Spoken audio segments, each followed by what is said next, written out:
بسم اللہ الرحمن الرحیم۔ السلام علیکم ویورز، کیسی ہیں آپ؟ خیریت سے ہیں؟ جی ہاں، محمد بلال راجپوت ایک نئی کہانی کے ساتھ آپ کے لیے حاضر خدمت ہے۔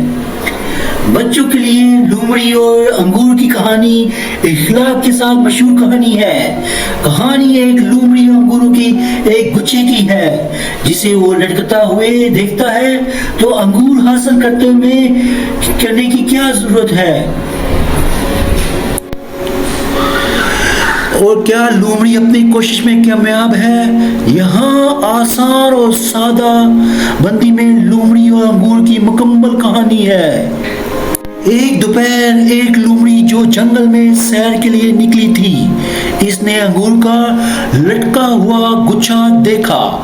لومڑی نے اپنے آپ سے سوچا کہ اگر اسے انگور کا ایک گچھا مل جائے تو یہ دوپہر کی شدید گرمی میں اپنا پیاس بجھانے کے لیے کافی ہے۔ اے اللہ، میں کیا کروں؟ سمجھ نہیں آ رہی کہ کیسے میں انگور حاصل کر سکتی ہوں۔ کوئی مجھے سمجھائے۔ پیارے بچوں، آپ سے بتا دو کیسے میں حاصل کر سکتی ہوں، مجھے تو بہت پیاس لگی ہوئی ہے۔ وہ انگوروں کے اس گچھے کو حاصل کرنے کے لیے بہت کوشش کرتی ہے اور اچھلتی کودتی ہے، لیکن ناکام رہی۔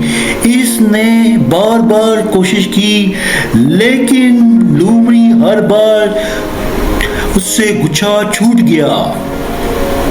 اے اللہ، میں کتنی کوشش کی لیکن مجھے کچھ حاصل وصول نہیں ہوا۔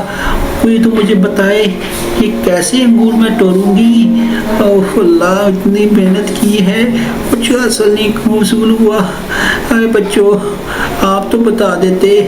نہیں، یہ کیسے ہو سکتا ہے؟ اتنا انگور شاید مجھ سے دور ہیں۔ کئی بار ناکام کوششوں کے بعد لومڑی نے ہار مان لی اور کہا کہ انگور بہت کھٹے ہیں۔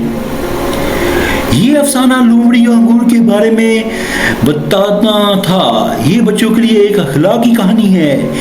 اسے دلچسپ کہانی ہے جو سبق ہم سیکھ سکتے ہیں، اور یہ ہے کہ ہمارے لیے اسے چیز کو پسند نہیں کرنا چاہیے اور نہ ہی کسی کو حقیر جانا ہماری فطرت میں ہے جو ہماری دسترس میں نہیں ہے۔